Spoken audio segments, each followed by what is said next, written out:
Today I wanted to talk about video meetings, which is something we've all got quite familiar with over the last few months, and how these can be made more inclusive for chronically ill people. So on the one hand, whilst video meetings do offer a more accessible alternative to having to physically attend meetings and do these face-to-face, it doesn't follow that they aren't without their challenges for chronically ill employees. So today I wanted to share 5 quick tips to help you make your video meetings more inclusive.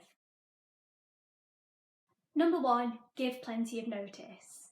Wherever possible, schedule these meetings as far in advance as you can and make sure that your chronically ill employees know that they're happening. This will allow people to manage their activity and make sure they're not taking on too much either side of the meeting, which will ultimately help them to pace themselves and perform at their best during the meeting itself. Number 2, set an agenda. Something I've found is that it can be really easy to go off topic during video meetings. And this isn't always a bad thing, but it does mean that they can drag on a lot longer and require a lot more energy than someone might have bargained for. So again, wherever possible, it can be really valuable to set an agenda in advance and circulate this among the people who are going to be involved to make sure that meetings stay on topic and to the point. Number 3, consider reduced numbers of participants per meetings.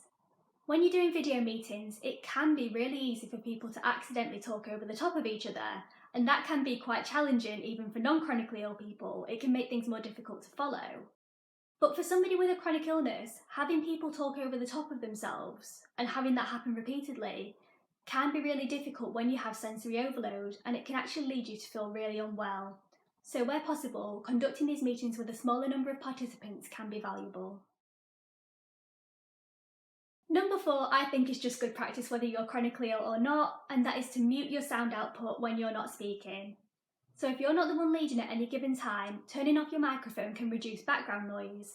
And again, it's just removing these little things, so it might be like a doorbell ringing or a dog unexpectedly barking.